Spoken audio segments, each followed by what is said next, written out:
moi je l'aide quand je vois quelque chose, hein, mais autrement c'est pas moi qui le nais. C'est le chien. Mais lui, s'il est tout seul, tandis que moi, c'est le chien qui me guide l'endroit où c'est que la bestiole, enfin où c'est que le chevreuil. Tandis que lui, il faut qu'il fasse par ses propres moyens. Non, mais bon, c'est un homme, c'est un mec solitaire qui aime ça. Parce qu'attention, il te faut y courir pendant des heures et des heures derrière. Hein. Pas Moi, je suis admiratif à ce qu'il fait, et surtout en plus tuer avec un arc. Hein. Parce que nous, on a du mal à tuer avec des carabines ou des fusils. Tandis qu'avec un arc, le minimum, il te faut approcher à 30 mètres hein, pour être sûr de ton coup, autrement. Et approcher des chevreuils à 30 mètres, hein, tu l'as vu là, le chevreuil, on l'avait à 25 mètres, 30, on ne l'a pas vu partir. C'est la chienne qui nous l'a annoncé qu'il était parti, mais nous, on n'aurait rien vu du tout. On aurait continué à marcher, à pister, sans rien voir du tout. Hein. On l'appelle l'Indien, parce que bon, il a déjà les cheveux longs, et puis quand il est bariolé comme ça, et son arc, on dirait un Indien. C'est un enfant du pays. Hein. On est fiers. Ouais. Ouais, on est fiers.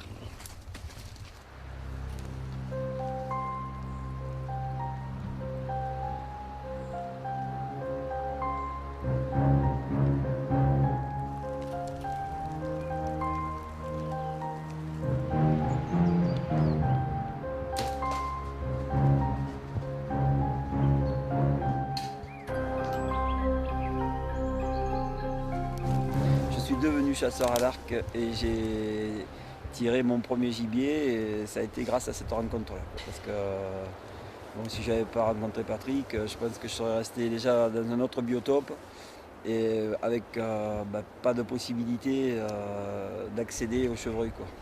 Bon, pour moi, j'ai dit toujours c'est mon maître parce que la façon de faire, ça s'improvise pas. Quoi. On pourrait peut-être l'improviser, mais il y a quand même, avant tout, je pense comme tout, il faut déjà regarder, quoi. Voir. Et j'ai vu Patrick chasser, me guider. Quoi. Bon, et là, à partir de là, je savais que ça serait la chasse que je pratiquerais alors. Quoi. Je crois que l'homme a été sauvage un jour, on ne fait que retrouver ce qu'on a laissé quelque part. Quoi. Homme sauvage. À partir du moment où on arrive à ôter la vie de quelque chose, je crois qu'on peut s'estimer sauvage. Mais bon, on est homme, on est là, on est arrivé jusqu'ici, ouais, c'est un peu grâce à ça aussi, parce que sinon, je sais pas.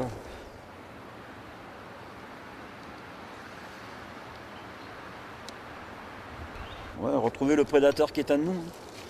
Alors on pourrait se poser la question, pourquoi aujourd'hui? Pourquoi on a besoin de ça? Bon. Je crois qu'on a besoin de se retrouver tout simplement parce que je crois qu'on est un peu perdu. Donc c'est une bonne façon de remettre les choses en place et de dire que, je sais pas, il nous manque peut-être des prédateurs. Il y a d'autres contrées où on doit pouvoir se sentir aussi prédaté. Quoi. Et la chaîne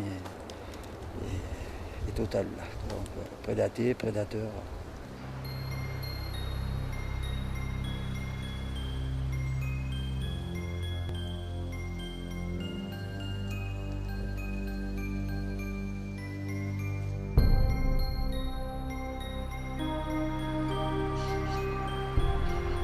Prédateur parce qu'on pourrait aujourd'hui dire que malheureusement par rapport à la nature il reste plus que l'homme pour arriver à... Parce qu'il y a beaucoup de chevreuils, il faut quand même...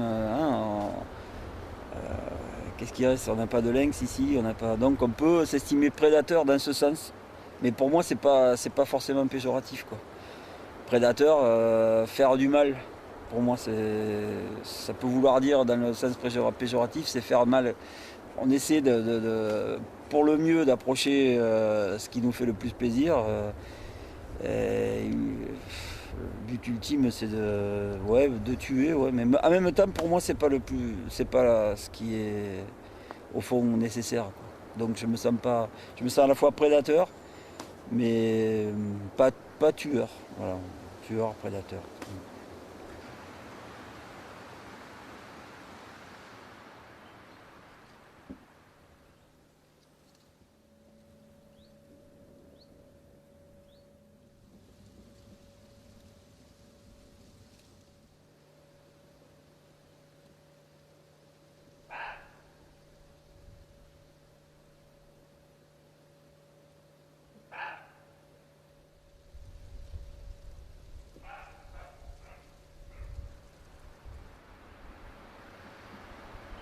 La magie d'une apparition et d'une disparition, parce que il n'y a pas de bruit, ça ne fait pas de bruit. Un chevreuil, il est là, il n'est plus là, et on peut des fois rester un moment, et il peut disparaître sans qu'on ait même pu comprendre où il était passé. Puis même, il y a des choses incompréhensibles encore. Moi, il y a des choses que je n'ai pas compris. Même Patrick, hein, je pense que l'histoire des sixièmes sens de l'animal ou des choses comme ça qui relèvent de la magie. Alors après, il y a la magie, tout ce qui est féerie, quoi. La magie de tout ce qu'on ne peut pas voir et prendre une seule fois dans la caméra, c'est-à-dire les levées de soleil, et puis toute la beauté des moments, quoi. Et alors, en plus, quand il y a des instants de chasse, on va dire, ou d'approche pure, c'est un grand terme, magie. C'est évidemment magique, sinon je crois qu'on ne serait pas aussi accro. On n'aurait pas complètement changé du tout au tout, pénétré, oui, forcément magique.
On peut dire que c'est un prédateur, dans le sens où il décide et il fait. C'est-à-dire que lui, par contre, il peut décider de tirer un chevreuil, il va décider, il va le faire.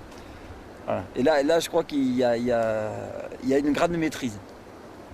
Voilà. Moi, je crois qu'aujourd'hui, c'est une grande connaissance, une grande maîtrise, et je suis humble. Beaucoup d'humilité par rapport à Patrick, parce que, bon, il est comme un arbre, quoi. Il est dedans, il est dans cette histoire, quoi. C'est le prédateur du sommeil, on va dire. C'est clair.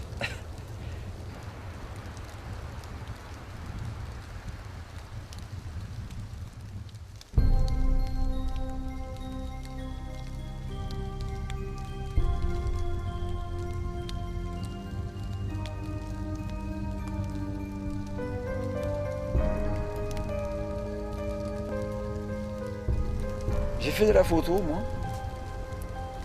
J'ai jamais eu cette sensation. Parce que je pense qu'on ne peut pas Le prédateur est là pour ôter la vie. Est là pour quelque chose, un mouvement puissant, grave. Il n'est pas là pour prendre une photo et la mettre au-dessus du buffet ou un truc comme ça, quoi, hein, ou en disant bon, j'ai fait la photo, c'est une chose. Ça devient grave et c'est pour ça qu'on rentre dans la peau. On devient plus qu'un photographe. Pénétrer dans ce moment de félin, bon, c'est parce que je vais tuer, quoi. Parce qu'il va y avoir autre chose. Je m'apprête à faire quelque chose de grave, quoi. Grave et essentiel qu'il a été en tout cas. Qu'il a été jusqu'à présent, parce que maintenant on va au supermarché, on ouvre la boîte et tout va bien, quoi.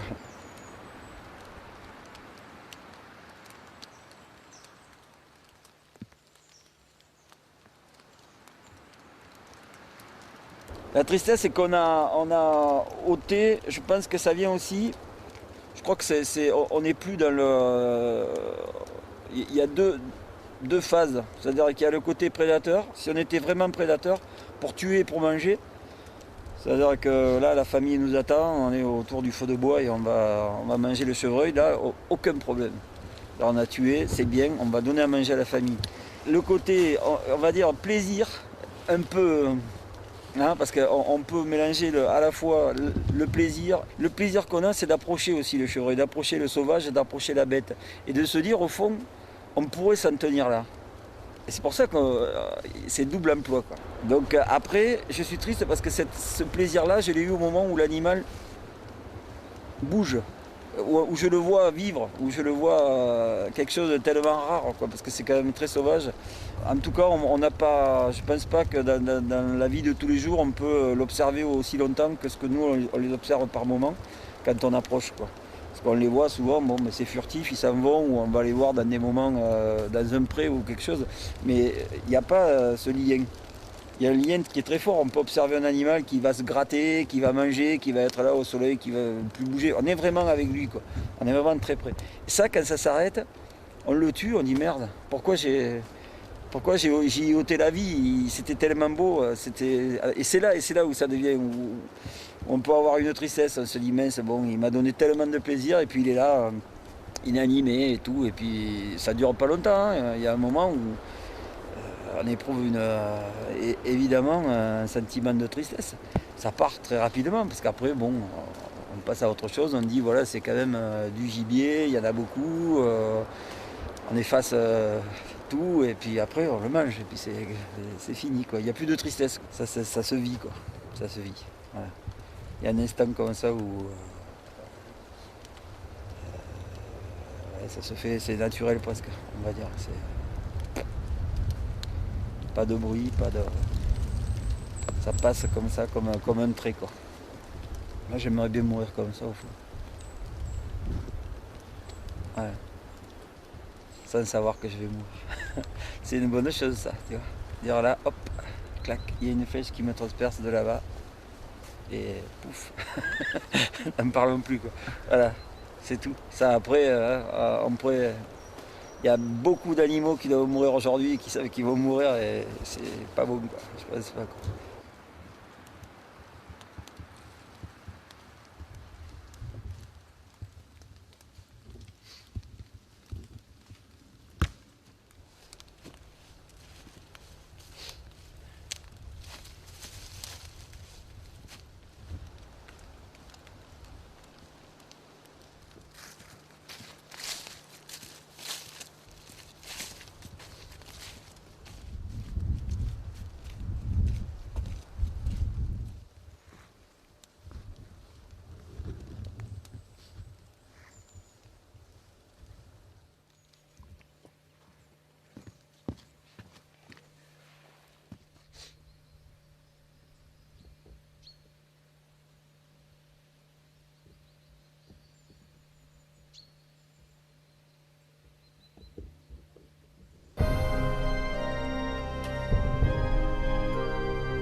La passion. Je pense que la passion, à partir de là, il faut maîtriser, hein, c'est une arme particulière.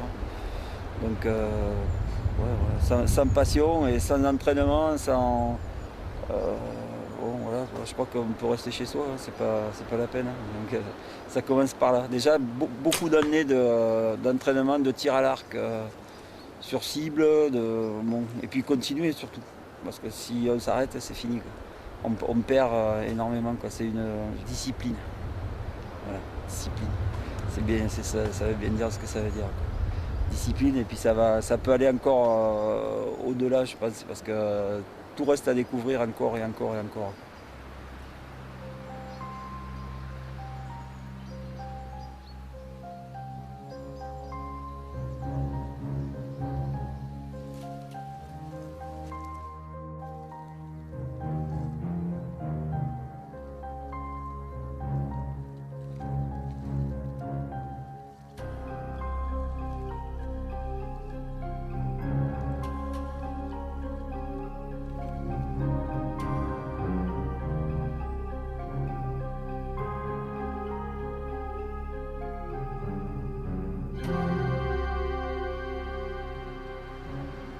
Ça vient tout seul, on est habité par quelque chose.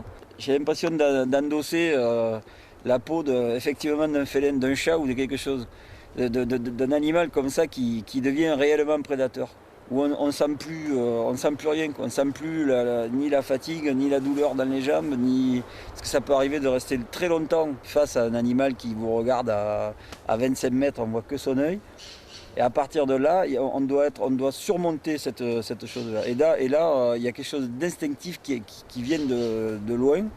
Je pense que ça devient comme une danse, ça peut s'apparenter au tai chi. Et le tai chi, déjà, ça vient à l'origine de mouvements félins, quoi. Et je pense que on rentre dans cette chose-là. Et on est en même temps dans un bonheur parfait, quoi. Dans un lien, quoi. On a un lien avec tout, avec ce qui nous entoure. L'animal, parce qu'on ne le lâche pas, on ne le quitte pas des yeux, hein. Au moment où on fait ça, on a les yeux fixés, ça peut être sur son œil, ça peut être sur une oreille qui bouge, ça peut être. Il faut disparaître dans le mouvement, pratiquement, parce que j'ai l'impression que les mouvements très lents comme ça, quand on regarde un chat qui peut effectivement rester devant sa proie pendant 1 heure et ensuite l'approcher tout doucement. Mais ça, on le porte à nous. C'est quelque chose qui nous a été donné parce que ça vient automatiquement, quoi. Et on est en relation directe avec l'histoire, quoi. Ça vient comme ça, quoi.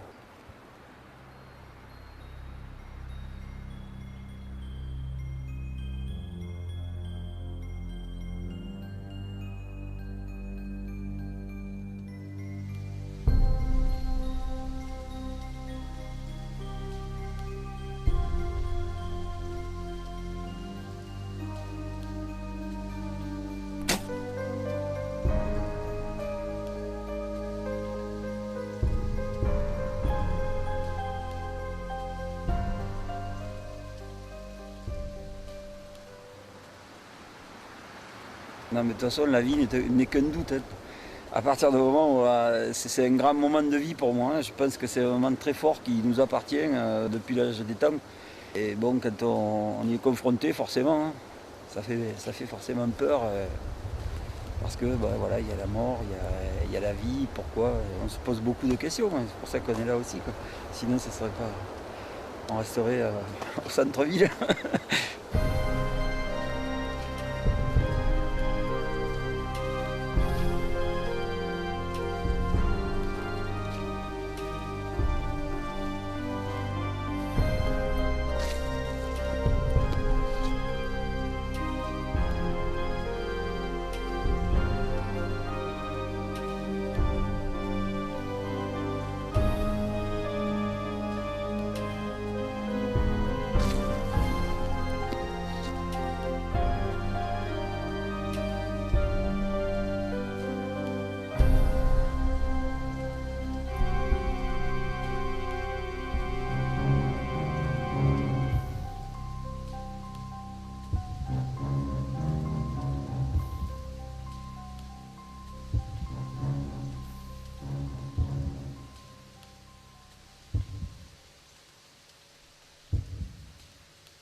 On a dû commencer la recherche vers 4h, 4h30.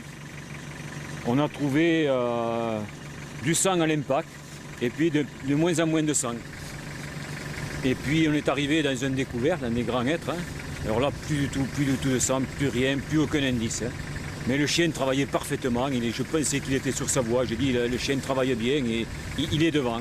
Et puis on a fait 300 ou 400 mètres. Hein. Et d'un seul coup, le chien s'est mis à aboyer. Oh, j'ai dit, il est devant. Il est devant, il nous court devant. Puis on a commencé à trouver quelques gouttes de sang devant. Et puis à mesure, on continuait. Et puis, d'un seul coup, le chevreuil, on le voit devant le chien. Il n'a pas eu le temps d'armer l'arc. Et le chien, il a poursuivi le chien. Et puis on l'a poursuivi comme ça, on l'a relevé 3 ou 4 fois. Jusqu'à un moment où on descendait sur un tout petit ruisseau comme ça. Et puis le chien arrive et il saute complètement dans le ruisseau. Je dis tiens, il doit avoir soif, il doit être fatigué, il va se baigner le chien. Et puis non, en regardant dessus, le chien était tombé sur le chevreuil. Il avait attrapé le chevreuil. Mais comme il avait la longe un peu courte dessus, le chevreuil lui a échappé. Et le chevreuil s'est débattu, il a fait 3 ou 4 mètres, hein, et il s'est mis de flanc de l'autre côté du ruisseau. Et le chasseur, d'une flèche bien décochée, a servi le chevreuil qui restait sur place. Voilà, et donc on a donné les honneurs au chevreuil, au chasseur et au chien. C'est l'éthique de la chasse dans sa plus grande valeur, quoi. Quelqu'un qui tire un chevreuil ou n'importe quel gibier et d'aller le retrouver, de ne pas laisser mourir un animal dehors, quoi. Les souffrances qu'il peut avoir, il faut tout faire pour aller le récupérer, pour y abréger ses souffrances.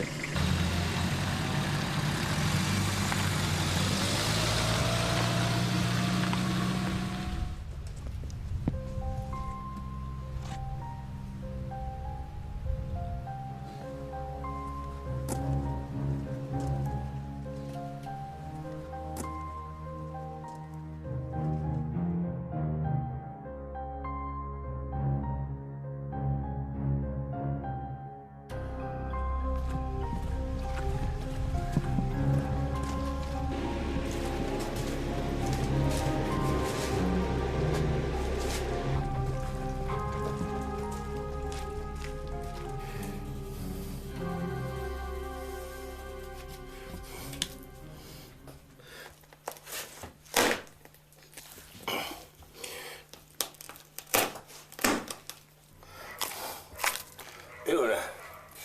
Voilà la cuisse. Les chasseurs à l'affût, ils tuent un animal, comme ça, avec une flèche. L'animal s'écroule au milieu des autres.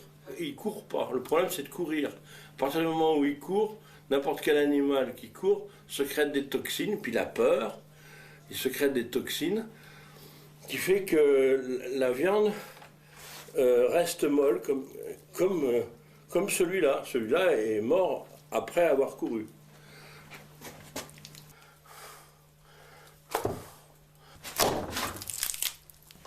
La viande est rouge. C'est une viande qui a souffert à la course, poursuivie par des chiens, par exemple pour cet animal-là. Et il a été tiré avec une carabine de très gros calibre, une 300 certainement. Les flèches ont des ailerons qui découpent la viande, alors l'impact de la flèche, il est en ça fait 3 morceaux comme ça. On voit bien, puis c'est bien ouvert. Hein.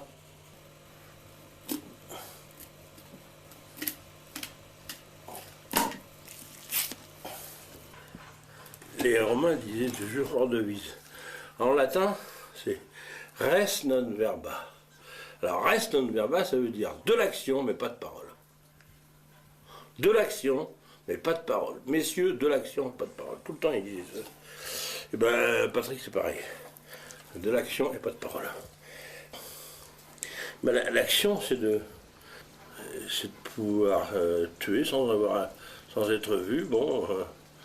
Et alors pour ça, il faut être très silencieux. Il y a énormément de connaissances, de toute façon, dans l'approche.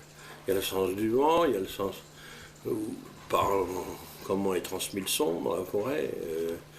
Si le vent vient de là, s'il vient de là, s'il y a un tourbillon, il y a beaucoup de connaissances de l'animal, il y a énormément de choses. Ça demande une science terrible que les jeunes actuellement qui s'intéressent à ce genre de chasse retrouvent. Mais c'est dur à retrouver parce que c'est une chasse qui a été oubliée depuis 6000 ans avant Jésus-Christ. J'ai calculé, moi. 6000 ans. Il y a 6000 ans avant Jésus-Christ, l'homme s'est fait aider par le chien à la chasse. Et avant 6000 ans avant Jésus-Christ, ils n'avaient qu'une seule chasse, c'était celle-là, l'approche. Alors ils essayent de retrouver cette science qui a été oubliée depuis combien de siècles. Alors c'est très dur. Et Patrick, il y arrive, tout doucement, à retrouver cette science de l'approche de l'animal, se fondre dans la nature, au milieu des animaux.